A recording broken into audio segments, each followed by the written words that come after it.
When I was first learning astrology, I focused on the signs. Mind you, I was 16 back then and wanted some information on my life. Was I going to get along with this guy or not, this person or not? The signs are not the most important thing in reading the language of astrology. Still, they are important. I wanted an easy way to understand them. By the end of this video, you're going to have 5 things to remember about a sign, each sign. And I'm going to organize it in a different way to help you remember this stuff as well. And I hope to help you be self-empowered, to know this language on your own so you can read it, so you can be curious and explore more if you want. But these are the basics. The birth chart is your stage. The planets, the psychological drives, are on that stage. Now, the universe comes along and hands out a script to each one of those planets. That script may or may not work well with the psychological drive of that planet. And of course, we have the aspects, right? The 4 building blocks of astrology: the planets, the psychological drives, the signs, which are the goals, and then you have the aspects, how the planets are talking to each other behind your back. And then we have the houses, where they're located in your chart, which says what kind of experiences they are going to use on the stage of life to help you meet this goal that this psychological drive has. You're at the center of that wheel with your free will, choosing how you're going to integrate all those conversations, because sometimes they can be very challenging, depending on the planet and depending on the goal. Each sign is associated with a particular mode and element, and that aligns with the houses. So I'm going to show you the mode and the element, and then within the chart you get a coach. There's a planet that very much aligns with what that goal of that sign is trying to do, the coach. So let's get started with the fire signs. There's a story here about a seed being born, about the flicker of the flame and how you recognize it in Aries, how you sustain it in Leo, and how you alter it in Sagittarius so it can spread. So Aries, being cardinal and fire, aligns with this idea of Mars. Mars is its coach. So if you look at your chart, if you have Aries in your chart, look to where Mars is. It's coaching from those particular areas in that chart to achieve that Aries goal. Aries is about recognizing that you have agency, that you're your own hero. You have power in this world. You have this life force, this spark within you that you don't know where it comes from, but you know that it's exciting. You know that it has opportunity. You can just feel it. In Aries, it's asking you to understand the difference between self-empowerment or self-effacement. Where do you and how do you harness that power and use it? Or where do you let others take your power? I am way oversimplifying here, and I get that. But I want you to get the gist and then let your curiosity lead. Leo is fixed fire. Leo's coach is the sun. It is the source of our light. It is honest. It comes up every day. It does the same thing. It doesn't lie. It doesn't deceive. It's focused on keeping the flame contained. And it realizes that that idea that it holds can help others. Just in fixing that fire, it feels a great responsibility to express itself, to be that fire, to be that hope, to be that flame, to be that light. Leo is asking, what can I manifest with this flame? What can I create with it? I have to do something with it. I can't just contain it inside. So the process of Leo is to find the self-confidence to do that. In that bridge between self-confidence or self-centeredness is this idea of people judging a Leo. So a Leo is here to learn how to manifest, to find that bravery within, to find that self-confidence. A Leo sun is not born that way. They are aspiring to do that.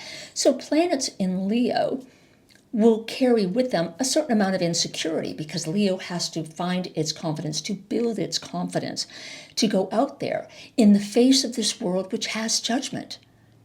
You're too bright. You don't come out at the right times. Oh, you say too much. You give me a sunburn. Sagittarius takes the flame that has been contained by Leo, and being immutable fire, it's assessing what it's built. Ruled by Jupiter, expand, it's in an assertive mode, so it's reaching out. There are some planets that rule multiple signs. One is moving outward, one is looking inward. So Jupiter in this stage is looking outward. What else is there out there that I need to sustain my fire? Sagittarius's goal is to ask, how can I understand? It's that expansive idea of fire, because from Leo, it's gotten all that feedback of being too hot, too cold, too, shining too long, shining too bright, not shining bright enough. And it's taking that feedback and it's adjusting itself. Sagittarius is this idea of the teacher or the evangelist. A teacher will be open and curious, to use Pema Chodron's ideas, right? They know what they know, but they also know that they don't know everything. So they're curious. And so they take the input, but they evaluate it. That's why it's adjustable fire. We need to evaluate it before we get into that next sign of Capricorn. And with that, let's talk about the earth signs. In Taurus, we are learning to secure that spark so we can get to the fifth house. And in Virgo, we're assessing what we've built in that fifth house of Leo. And in Capricorn, in that 10th house, we're assessing what we've brought in, that fire that we've created, that we've come to perfect in Sagittarius, is now on stage in Capricorn. So in Taurus, we have fixed earth. Both of those want to hold and contain. We want to sustain what we have felt is this creative spark. We know it has value. That's where Venus comes in, Taurus's coach. The values. What do we value in life? But Taurus is really about looking at the inward guide, that inner map of the truths that we hold to ourself that guide our decision making. With Taurus, we're asking, what do I possess? And the goal is self-worth. We're not looking at, accumulating houses and things like that, although some Taurus-y folks might do that. We're really looking at creating our own sense of self-worth based on our values. Where are we making decisions that support the values we have and that we don't? The other piece of Taurus can be self-denial, that we deny those inner values and instead search for the large external things, like big homes, cars, things like that, hoarding and things like that, could be Taurus in nature. Mistaking things for the intrinsic values that we hold. Next, we have Virgo. So Virgo is mutable earth. We're tilling up the earth. We're evaluating what has been created in Leo, that fire, that sustained fire, and we're giving some air to it. We're tilling it up and seeing where can we sustain it? What do we no longer need to keep that fire burning? Because a lot of stuff happens in that feedback that you get with the sun as your ruler for being too hot, too cold, whatever. The world is built on judgment. Everyone's going to have their own opinion, but you have to evaluate what is true and what isn't. That's Virgo. The idea of Virgo is to master the self or to be selfless. So the other idea of Virgo is really about who am I? So it's coming out of Leo and it's saying, I believed in this spark in Aries and I've grown it and I've listened to this feedback. And here we have Virgo that does that really important discernment work. Is it true what they said? Is it not? What do I feel intrinsically?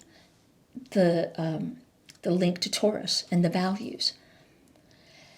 But Virgo can also get caught up in being something to everyone else because it took all that feedback and it says, I have to be of value to everyone else. Virgo's coach is Mercury. It's an internal Mercury. It's analyzing itself. Whereas in Gemini, it does the work externally, and we'll get to that when we talk to the air signs. So Mercury and how I perceive things, perception, is really focused on the internal world, because Virgo is getting ready to go up to the next sign, which is at the top of the chart, Libra. The final sign, Capricorn, is cardinal Earth. Cardinal wants to start things. Earth wants to contain. So it's taken everything that's been built so far by those fire signs, and it needs to be truthful. It needs to put that out there for others to use. The goal of Capricorn is to say, how do I use this power that I've created in Sagittarius? How do I use this flame responsibly? Or not? The ruling planet of Capricorn is Saturn. Obstacles. It's an internal view. So there are some insecurities here. If you go back to your self-worth in Taurus and your discernment and who am I in Virgo, you get up to the top of the chart and you're sharing this with everyone and how you're going to use this power. Well, you have to ask yourself, what am I leading with, the heart or the wallet? And this is where Saturn comes into play. These internal obstacles. It's inviting you, even though it's at the top of the chart and you're sharing, to look inward. So this question of leading with the heart or the wallet, I often talk about Capricorn as being that soldier on the field, and they have so many supplies to help the wounded around them, and they have to make this very difficult decision of who can I save, leading with the heart or the wallet. You can get some people in Capricorn with strong Capricorn signs, planets, and there can be great abuses of power. You have that, those abuses of power throughout history. But Capricorn works really hard, and they're hard on themselves.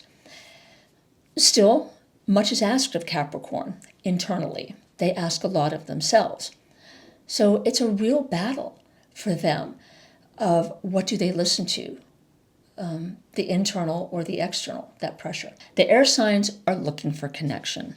The air signs are Gemini, and then Libra, and then Aquarius. And notice within each of these glyphs, you have two.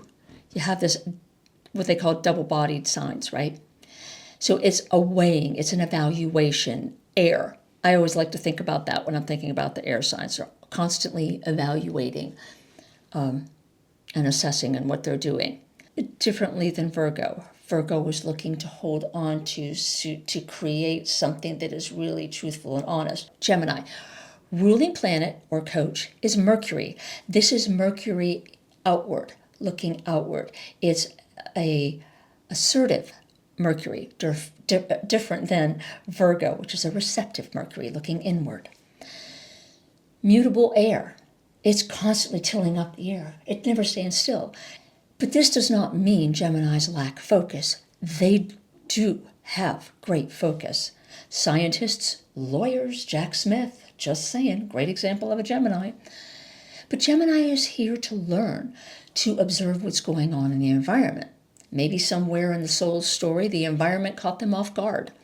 And so this time, they're going to be much more aware of what's going on around them. So Gemini is the idea of being self-informed or self-deceptive.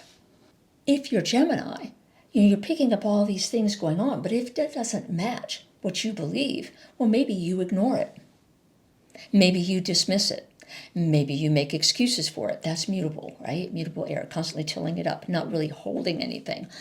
This doesn't mean all Geminis are going to do that. There are many Geminis who are going to have Earth in their chart, and that won't happen. But the idea is, from someone with Mars in Gemini, sometimes you're just moving so fast you don't pick it up, and you can deceive yourself. You can ignore certain things.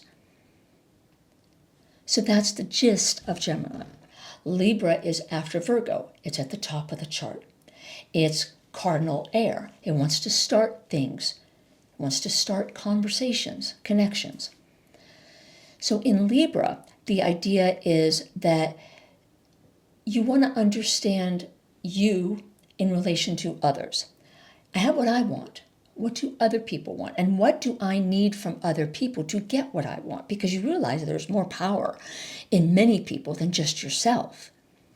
because you're witnessing all that's going on around you, thanks to Gemini, right? Gemini has taught you to be aware. And you're aware that other people have things that can really help you. But it's about understanding your power compared to others. It's not about necessarily being selfish or self-focused. It can be, but it isn't that way. It's not designed to be that way. It's about being diplomatic, or maybe being more of a dictator. Okay, so being diplomatic, you understand there's a give and take. A dictator says, no, it's my way or the highway. The ruler of Libra is Venus. Venus is in an assertive mode this time. Its values are connecting with others. What are their values? What are mine? To make my decisions. And finally, we have Aquarius. It's fixed air. So it's taking all that it's learned in Libra. It's taking its perceptions in Gemini, what it's learned in Libra, that there are other ideas out there that I can use. And now it's building on that in Aquarius. Aquarius's coach, its ruling planet, is Saturn. This is Saturn in an outward view. So obstacles in an outward view. What obstacles do others present in this fixed idea that I have created? This might be where Aquarius is getting the idea of humanity, right, and of higher goals. Those are often keywords associated with Aquarius. How does what I contribute, what is the truth of what I have manifested, is Aquarius, and how does that meet up in the world? Because you're just coming out of Capricorn, where you've wanted to create this, use your personal power to create something that others can use. So Aquarius realizes, well, there are a lot of other voices out there different than my own. Which ones are true to me? Where do we have commonalities and things that I can live with, even though I might not agree with it? So that's pretty complicated kind of air concept. It doesn't mean that any sign is more difficult than others. So we're not in hierarchies here. The wheel is a circle. There's a reason for that. In the divine, there is no hierarchy in this world. That was created a long time ago. It's not how the universe or creativity or God, as you might want to call it, whatever, rolls. So Aquarius has to balance all that. It looks at those external obstacles. Who doesn't believe as I do, and how does that get in my way? Hence the idea of the corporation or the cult. The corporation or the cult, and corporation is going to get a bad name, but it works. It works for Aquarius. The idea of a corporation is that you have something that is of value, Capricorn, and you feel strongly about it, and you want to share it with others because you think it may benefit them or control them. And the idea of a corporation is you bring what you have, what you offer, your talent set, and you bring that to someone who needs that, and you have an equal exchange. And you may differ on certain things like hours of operation, or you might differ on who gets placed as CFO or whatever in a corporation. But you agree fundamentally on the product. So that's the idea of a corporation, right? You can live with the differences because you are on your own path of truth, and you can do it within that context of other people, humanity. A cult is you are controlled by other people, or maybe you want to control other people, and you manipulate truths because there is no truth. Aquarius can use that with air. There is no truth kind of a thing. There is no ethical consumption. There can be that kind of a feel with it too. So you have to be mindful of, am I being brought into something that I don't truly believe in, that doesn't match those intrinsic values that are inherent in that journey of Earth, Capricorn. And finally, we have the water signs. The water signs are Cancer, then Scorpio, and then Pisces. Cancer is cardinal water. It wants to start something. Its ruler is the moon. It's internal. It's that internal GPS. So it wants to start this thing of identifying feeling. It's just come out of Gemini, right? And it's observed all these things. And it has its values, but it recognizes inside there's a driver. And it's called feeling. It's a sensory thing. It's an unconscious thing that we need to be aware of because we're always getting help from the divine. What is the thing that I need the most? What is the thing that, rings true to me? Gemini kind of invites that question. What do I think is true? It doesn't get into it to the same degree that Sagittarius is, but I don't want to go off track here. So, just saying, Cancer, with its moon as the ruler, is asking us to understand that internal world, because we're getting ready to go into Leo, where we're going to be fixed fire. We're going to create something that reflects us and our emotions and our thoughts and our values, backing up through the wheel to Taurus. So Cancer is asking, what do I need to take care of myself? Because I'm getting ready to build a flame. I need to know how I feel inside. I need to be able to take care of myself in this world. Where do I feel a sense of belonging? What do I feel resonates me? Where do I feel safe in expressing what I feel? Who do I feel I connect with? So that's the idea of self-care. But you can also be self-absorbed in the sign of Cancer. I'm not saying Cancers are self-absorbed, but we can get so involved in our internal world that we neglect to see how we are affecting people around us. Or the shadow side of that is that we're manipulating other people with our feelings, because we're learning the power of our emotions. Those cardinal houses are learning their power. Next, let's get on to Scorpio. Scorpio is fixed water. It's that glass of water that doesn't move. It's very contained, and it's concerned in water about, spilling that water, because it feels safe with that water. So inherent in the idea of Scorpio is risk, because it wants to contain it, doesn't want to spill it. How is it going to share this water? Top of the chart, it realizes there are other people in this world, other circumstances outside its control. How does it contain and keep that water safe? The ruling planet for Scorpio is Mars. It's an internal view. So it's taking action on the inside to keep it safe. So here we have Scorpio. Is it the psychiatrist? Does it have what it needs to really do that self-analysis coming out of Cancer, the idea of Cancer, and Libra, having learned about others a little bit more? Does it have that ability to see the broader picture? Or is it the patient? Crisis after crisis after crisis, can't figure things out, always blaming others for their drama. That's kind of the gist. And finally, we're going to get to Pisces.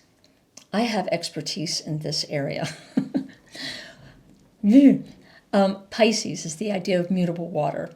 You're in the ocean on a dinghy, is what I like to say. Things can get overwhelming. But up in the sky, you get to see that there's a pattern of movement. You understand there's more to life than you coming out of Aquarius. You understand that there are powers beyond you, and that sky is a backdrop for imagining what that might be. Jupiter is the coach, the ruling planet of Pisces, and it's looking inward. It's receptive. It's about water. It's containing, how do I feel safe? But it's at the end of the journey of realizing there's a big old world out there and you have no control. And the idea of Pisces, I think, the goal, I say, is there's no I. That doesn't mean that you don't exist. There's a strong sense of who you are coming out of Aquarius. But you realize in the scope of things, this I thing doesn't matter. You are part of something much bigger than what you can see. So, in describing Pisces, I will often say it's the healer or the Houdini. In Pisces, you recognize this force beyond you, right? People who are in science, people who are in theater, people who are in the medical field, realize through their studies there is something greater at work, and you can heal others with that. You don't necessarily have to understand the science of it, although there may be other parts of the chart that invite that. And you do that work, and you trust that source. You listen to it. You learn how to interact with it. And you can do that without having planets in Pisces in your chart, okay? Not saying you have to have Pisces in your chart to do that. Or you can be the Houdini. Harvey Weinstein is a great example of Pisces and a Houdini. Pulling all these deals underneath to cover up his crimes. making people believe he has all this power, right, over these women, and that he would not be held accountable. There is no I. So that's the journey in the wheel. We're going through all that. But let's take a quick look at America's chart to see how this starts to come into play and how you can use this knowledge that I've just shared about the signs, these 5 simple things, to pull a chart together to understand it better. Here's America's chart. Let's start with the fire signs. Where are they? Do we have any planets in fire that really embrace that goal of creating something from the heart? Not necessarily. We just have the North Node there. The North Node is about integrating, how you integrate the chart. There is no psychological drive to take that flame and have it grow. That does not mean that we cannot sustain a fire. That's the idea of America's chart. It's North Node. The divine suggestion is to create something in Leo that can be sustained. Fire, fixed fire. Next, let's look for the air signs. So here we get some traction. We have a South Node in Aquarius. The South Node is about the bucket, letting go. We got too much stuff in Aquarius, corporation or the cult. When we were born from England, we carried with us some certain things, and England carried with it a host of history from a variety of other areas on the earth. Areas where humanity had done a lot of work. And America got that in its South Node. And it has things that it can't even see in the South Node, below the layer of ice, and it has to chip through and empty that stuff out. Aquarius, corporation of the cult. It's a suggestion of what we empty out to achieve this North Node of integrating a fire. And then we have the moon in Aquarius, the corporation of the cult. That internal dialogue. What is the truth of my creation? It gives us a drive to listen to the inner voice. In a chart for a country, the moon represents the people as a collective. So this describes the gist of America and all of its citizens, of all of the people who live there, citizen or not, that's going to be part of their journey.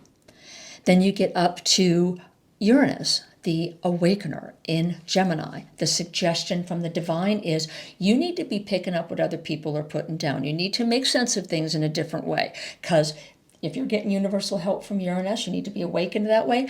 The general gist of that is that you are not going to be Gemini in that way. You're not going to be looking around. So Uranus is going to come in when it gets pinged, and it's about to get pinged again, as Uranus has just moved into Gemini for the long haul. It's about to get pinged again. And remember, Uranus takes 84 years, to get around the chart. So do the math. You can see when Uranus was last in Gemini. But we're going to be awakened to pick things up differently on this journey. And all the other planets, as they transit the chart, which we'll go over transits and aspects the next time, are in different places than they were 84 years ago. So it's a whole different story. It's not the same story. Next, we have Mars. Mars in Gemini, doing lots of juggling around. Now, in the 6th house, Uranus is focused on tilling up the earth. What is sustainable carrying forward? Self-mastery or selfless? Who am I? So we get divine help from that. Who am I? Mars in the 7th house is about instigating those connections. And in Gemini, it's always looking around. Who's talking? What are they talking about? That kind of a thing, right? And then any other air signs? Yes, here we have Saturn in Libra in the 10th house. Obstacles regarding that diplomatic power that we develop, the diplomat or the dictator, right? We have obstacles in that way. We're on a public stage up in the 10th house, where the idea of the 10th house is you're creating something, that others are going to use, your power in society.